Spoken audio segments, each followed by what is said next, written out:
Welcome to the Enter the Mind podcast.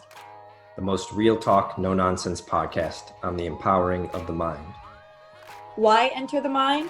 Because it's that room in your house that's been there all along that you've never gone into. Well, now it's time to enter with two mind coaches dedicated to self-help and the thriving of all human beings. I'm Kyra Carlin. And I'm Robert Nelson. Welcome to Enter the Mind.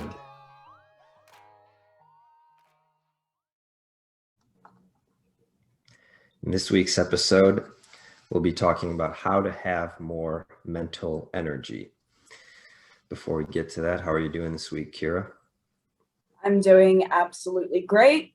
I've been to the beach nearly every day since I've been off, so I'm getting myself a good tan.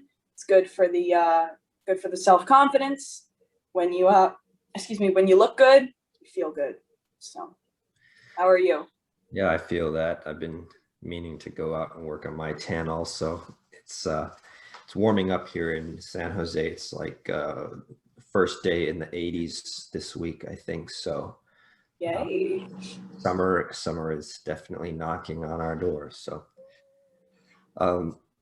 So today's topic, I wanted to share some cool stuff I've been learning from this book, Reality Transurfing. So the credit for these quotes goes to that book and its author. Vadim Zeland is his name, I believe, unless it's a her, I'm not even sure, but Vadim sounds. Oh, Vadim. Who knows? Definitely male. Okay. And so I want to preface the quotes though with a quick example of, I was teaching skateboarding last weekend or the weekend before it actually. And one of my students did a private lesson with me. It's a very young girl. I think she's about like 11 years old or so. And she booked a private lesson because she wanted to learn how to drop in, which I don't know if you know what that means, but it's like when the ramp is like this, it's like you start at the top and then you drop in and then you go down the ramp like that. It can be dangerous. I mean, I've seen my students, try that on their own when I'm not teaching them and fall and everything. So anyways, I went to this other park where there's a ramp that's of the right size. And I knew in my mind, I kind of knew like, all right, this is easy. I'm just going to like physically help her down the ramp, and then so that she just overcomes it's all psychological, a lot, and it's just a new motion to learn, right? Yeah. And so if I just do that a couple times, she's going to learn it. So literally in the first 5 minutes, she did it, right? Because I was assisting, and I kind of knew that was going to happen. But I wonder in her mind, right? Because right after that, she was like, wow, I'm so happy, and I didn't know I would learn it this quickly. And I wonder in her mind, was there like an overestimation of the difficulty of the task? And that overestimation, like more than reality, according to this book, is called like an excess potential, because there's more mental energy than reality actually warrants. Either you could think that the task is harder than it actually is, or you could think that the task is more important than it actually is. Like, oh, if this doesn't happen for me, it's the end of the world. That sort of a thing. All of that is energy, excess energy invested, which the author calls excess potential.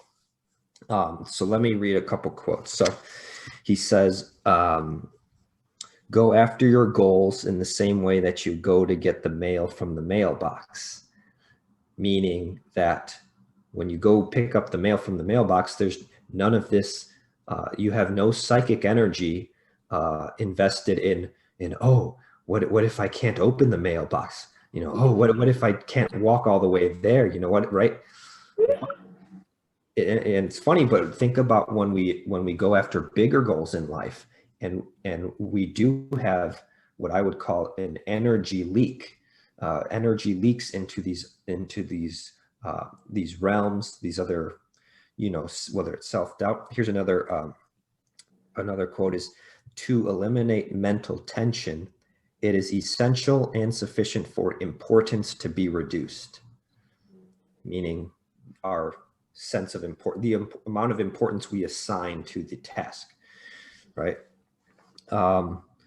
If you are trying to make a huge effort to the goal or to achieve the goal as soon as possible, or if you doubt your abilities or fear difficulties, it means your importance level is embellished.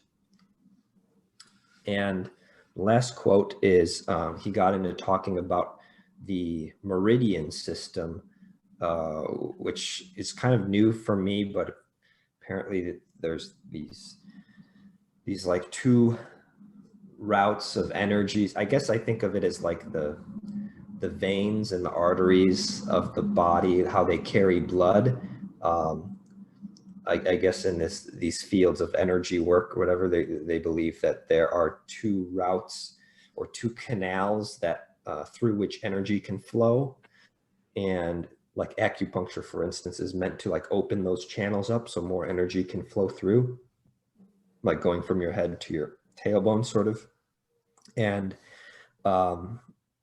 anyways, meridian. So he says, the author says pendulum, that's going to need more definition.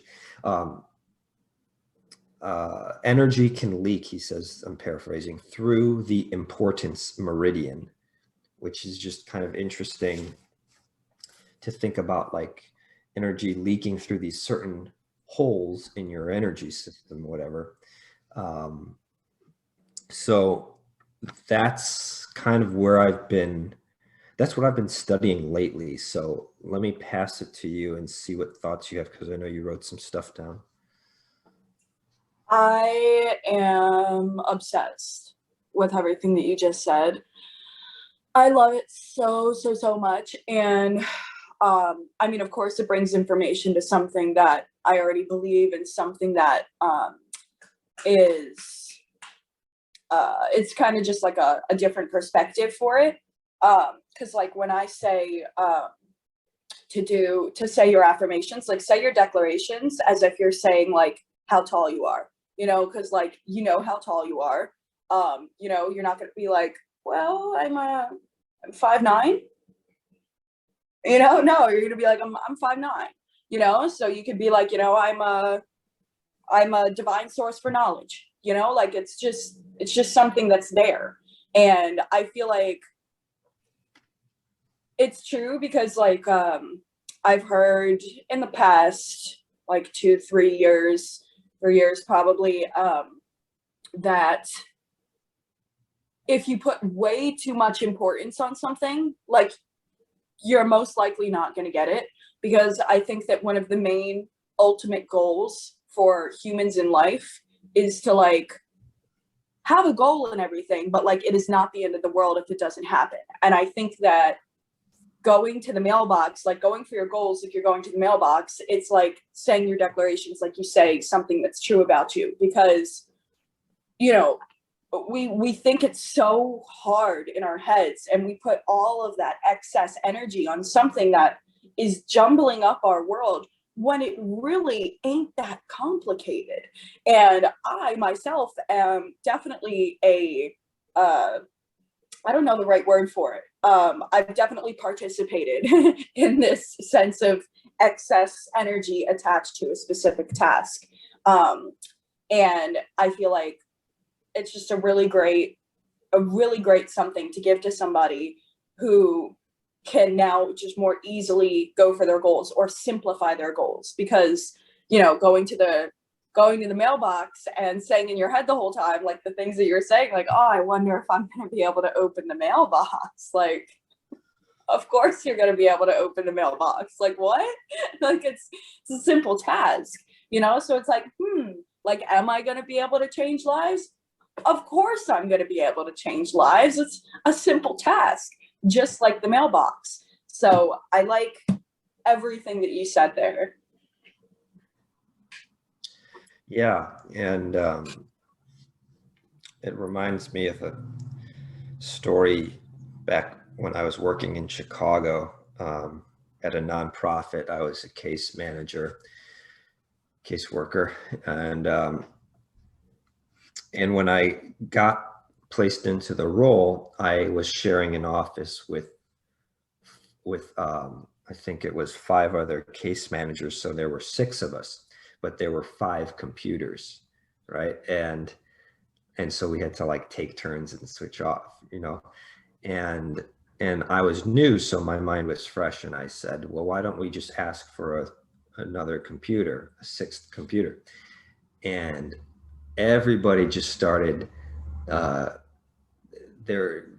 limitations got activated, and they're like, no, Robert. See, we've been asking for that from upper management for years, and they just, they just never, they just blow us off every single time. And then right when they said that, the vice president of the residential services was walking by, and he goes, hey guys, how's it going, right? And then they're like, here, watch. And they say, hey, can we get another computer in here? And he goes, yeah, just email my secretary, and then he kept walking. And then they're like, see guys, see Robert, how he just blew us off and whatever, right? And then, so I just went ahead and emailed the secretary, like he said. Mm-hmm. And sure enough, 4 weeks later, we had a brand new computer in the room, right? Now, what was going on? Let's examine at the level of energy, what's going on within their minds, right? Of my coworkers, who they had this impression of, this is the history, this other person is our enemy. They don't want us to get the computer, and they set up this whole scenario. But how much of their psychic energy is flowing into limitation that's out of touch with reality, and essentially energy being wasted, versus in that situation, my psychic energy was channeled immediately into taking action. Mm-hmm. And it produced a result. So there's 2 routes you can go of investing your psychic energy into taking action, or investing it into overthinking things, doubting, rationalizing, coming up with reasons and excuses, and how playing the victim, all of these things, that if we could just see the energy physically leaving our head and kind of like, and strengthening these outer beliefs that are not us, that are outside of us, that are just essentially stealing our energy like a vampire, like sucking the energy out of us. If we could just see that happening, then we would realize that we're being robbed of our psychic energy by what the book calls these pendulums, but it's a very strange word. So I'm just saying, like, doubt and limitation and making excuses, those things are stealing our energy, but the book calls those pendulums. So yeah, it's really interesting to think about that. And I feel like since we humans have been conditioned in like so many ways while growing up, when we come to that realization, like, oh fuck, like I can see the energy leaving my body and feeding these pendulums, I can see it feeding, but then we get all embarrassed and we're like, oh God, like I'm so fucking stupid. And another thought comes up that I feel like has come up a lot for me. So I highly doubt that I'm the only one, but it's like, when I've been trying so hard to get something, so hard, and I have like this concrete thought in my mind, and I'm like, it's not freaking working. It's not working, And then finally I get it.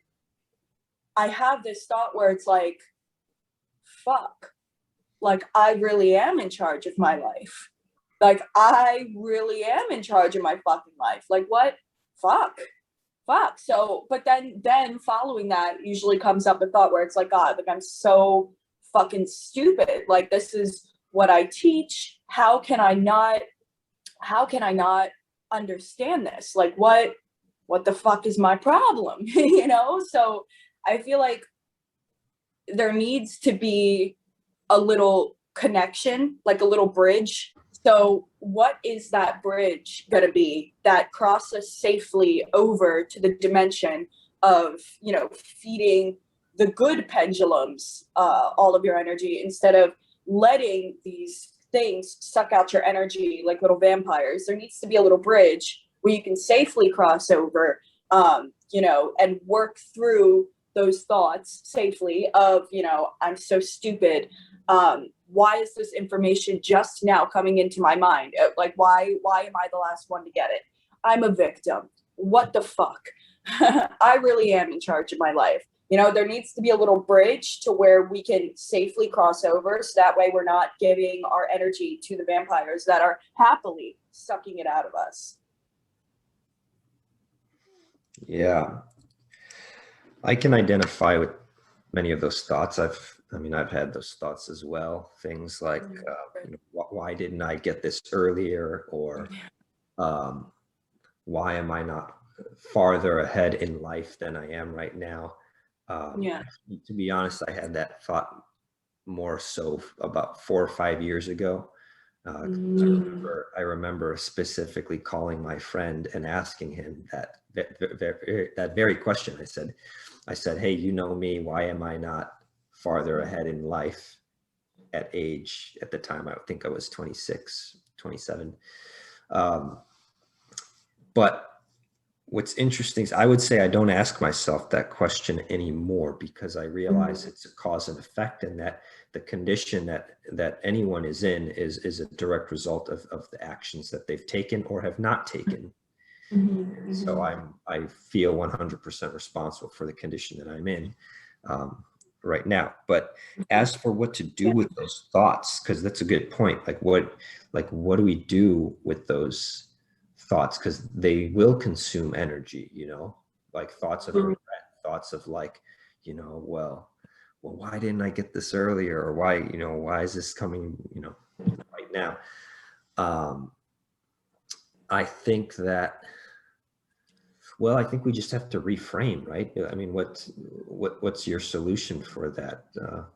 Is it just mentally reframing and trying to just stay productive and stay in action taking mode? Well, there's kind of like two answers to that. And I feel like, number one, the first answer, like if you want something to leave your mind, you have to do repetitive action enough to push those things out. It's like a virus not being able to find a home anymore. You know, it's like if these vampires can't find a home, if they can't suck energy out of you, then they won't. They'll go on to somebody else, or they'll go back to the quantum realm and have a nap. I don't fucking know, you know? But the way to cross over to that bridge safely is to continue with repetitive action. And the thing about repetitive action is that repetitive action doesn't always have to be the actions that you think should be an action. Like, I'm talking repetitive action towards feeling the best that you possibly can. So maybe that repetitive action is one day waking up. You have stuff that you want to do in your business. You have stuff that you want to do, but you're feeling so overwhelmed. So an action that you could take, maybe instead of working on your business, is going to get a massage. Having a long cry in the woods. You know, that's an action as well. So even when you're not taking action, you still are. And I think that to get over that bridge safely, that's a solution. And that solution is to repetitively just push it out. When you are a sum of the actions that you take or do not take, right? So the actions that you are taking that aren't benefiting you, you can replace them with new actions, and eventually these will make up who you are, and the other things will have no room in your life. They cannot find a home. They cannot find a host. They can't live in you anymore because you are so filled with other things. And another thing is something that I learned in, I think it was the Principles to Success, 7 Success Principles or whatever it was. I don't know if that was the book, but he said something in there that I've stuck with to this day that I absolutely love. So it's like when you're, when you see yourself giving those pendulums all of that energy and wasting all of your energy and letting them suck it out of you, and, a thought comes up that you're like, fuck, why haven't I figured this out sooner? You can say cancel, cancel, cancel, and say, everything is coming to me at the right time. Everything is coming to me at the right time. Everything is coming to me at the right time. And it sounds a little dumb, honestly, because it still sounds a little bit dumb in my head when I say it today, but it works. And it's a successful little soldier on taking those thoughts out, because you can't be anything else than what you think all day. And once you repetitively say cancel, cancel, cancel, and fill it with different thoughts, and once you repetitively take forth with different actions, you eventually will cross over that little bridge into the next dimension safely and soundly. Well said. And I think it's funny, I use the same technique sometimes with other people's, if I'm around people who are being negative, and I'll say cancel, cancel, or another one, like let's say I say, how's it going today? And they tell me, just, another day, the problems don't stop, or something like that, like a victim, some sort of victim mentality. Yeah. I'll say in my mind, delete, or I'll imagine like I'm literally hitting the backspace button on my mind. It's like, it's literally deleting what was just said. And because that stuff, it will cause a weak thought in you later on if you don't delete it now.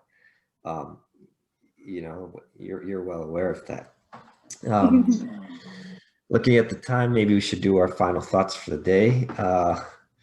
So I think, to me, this is all exciting because this is more, again, this is stuff that was never taught to me in psychology class in college, but this is exactly why I chose to study psychology, because I wanted to learn this stuff. I wanted to learn mental management. I wanted to learn, I opened the textbook in Psychology 101 and I went to the chapter on motivation. And what I read there was just awful. It was garbage. It was, these weird things, drive reduction theory of motivation. And it was just nonsense. It was written by people that are not go-getters. And it's like, it was written by professors that, not all professors are the same, but it was written by people that probably live very average lives, that they have their nice tenure job. They probably just go to work, they do their lectures, they do their psychology lectures. They probably know a lot about research, a lot of research in psychology, but they're not out there overcoming their own limiting beliefs. They're not out there pushing the envelope of their own psychology, changing how they, watching out for their energy leaks and stepping up into, expanding their comfort zones, meeting new people. They're not going out and expanding into the universe. But these tools, the tools that I talked about today and these ways of thinking, to me, that's the path forward towards like really mastering this thing called being a human being. That was lovely, Robert. Thank you. I think that my final thoughts would be to really just like, I'm such a big fan of like repetitivity, and I'm also a big fan of making up my own words. So repetitivity is something that just rolls off the tongue. I love it. So your repetitivity in your life, I think that it really just all comes down to that repetitivity and really just forcing out the old you and the things that you don't want about you, because they cannot stay if there is no room. They cannot stay if there is no room. And it takes a little bit, you know, but hey, go towards it like you're going to the mailbox. Totally. All right. I think that's a lot of wisdom for today. If the viewers have suggestions for future episodes, write those in the comments. And remember to share this podcast. We will talk to you next week. Thank you.